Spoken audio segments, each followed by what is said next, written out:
when bulk mail only used to be 5 cents or 3 cents to mail. But nowadays, it's just way too expensive.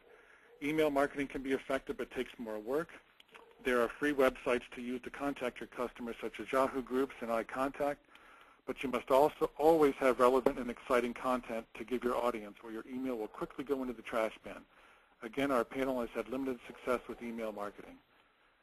Social marketing, such as having Facebook and Twitter pages, has had mixed results. These are free, but you must constantly feed them with new content. I suggest you have a Facebook fan page because it is free, and it's one more point of contact that a prospect may be able to find you. Okay, let's go on to online phone books listings, which again in the past it was necessary, but those also have become expensive nowadays. Most people are searching online versus print, so this is something you probably again will not achieve much success with. Word of mouth and referrals are the most effective, and they are free. Our panel will talk more in depth about the importance of personal service and relationships, and I can't stress enough that people buy from who they like. TV, radio, and newspapers can be expensive, but it all depends on your location. Rick Terzier, in a few minutes here, has had excellent results with local cable advertising on the Golf Channel and ESPN, and spends very little ad dollars to reap great rewards. Call your local cable operator and see what they can do for you. You may be surprised. And again, Rick will talk about this later. When I have spoke with him in the past, you won't believe how inexpensive that he has spent to produce his ads, and also the ad buys themselves are very reasonably priced. Article marketing means you write articles for your local paper or websites about the benefits of custom fitting, and you'll have a short tout at the end of the article promoting your shop. This will give your shop credibility, but it's dependent on your relationship with media editors. Hireko has reaped tremendous benefits from article marketing, but Jeff's somewhat writing articles for major magazines and websites, so it definitely works. Flyers and brochures are a must. This involves creating a simple 4-color trifold brochure promoting your shop and the benefits of custom club making. You can hand them at your events you sponsor, local driving ranges and courses, and to prospects. And always remember, the most important marketing tactic is to build positive personal relationships. If you have no relationship with the prospect, then there will be no sale. So let's go to Gary here, and let me see if I can unmute Gary and try to find him on the list. We've got quite a few people here today. Let me see here.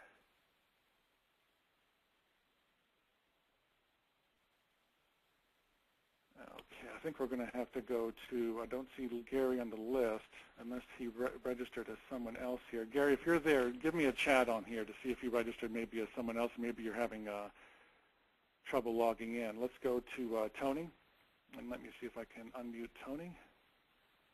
Tony, you there? I am here. Great. Thanks so much for coming, Tony. So Tony is from Clubs and Qs, and his name is Tony Salas. His website is clubsandqs.com. His phone number is 360-349-3493.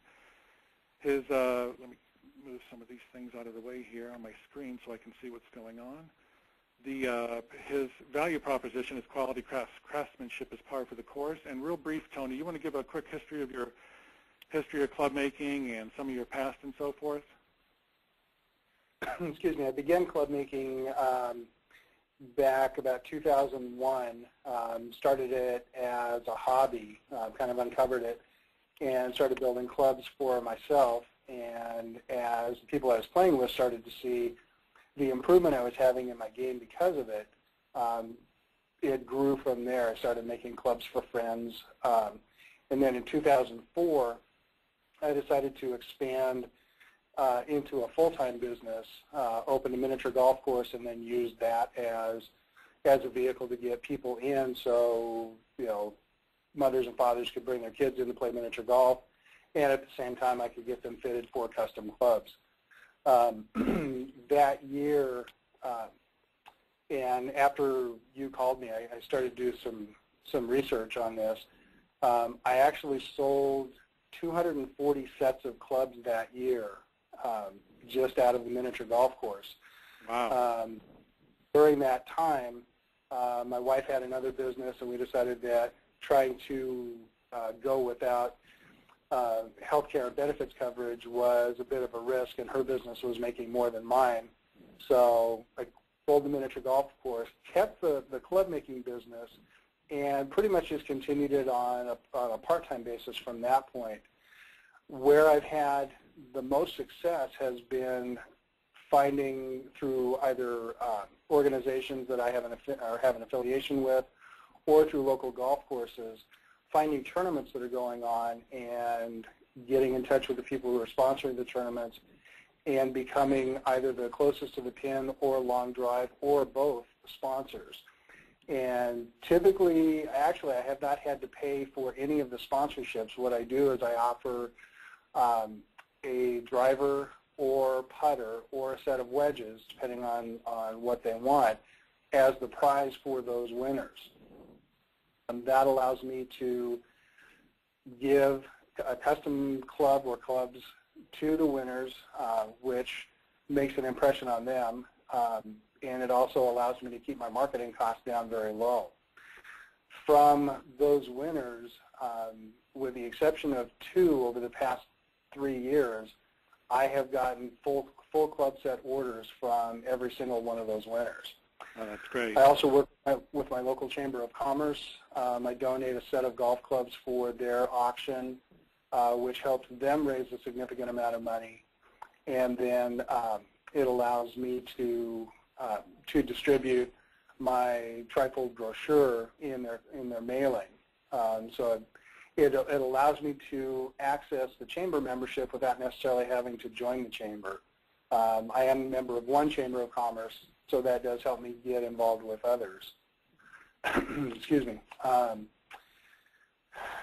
As far as, the other way that I market is I do some limited radio, and that's because I have a relationship with, or a friendship with the station manager at the radio station.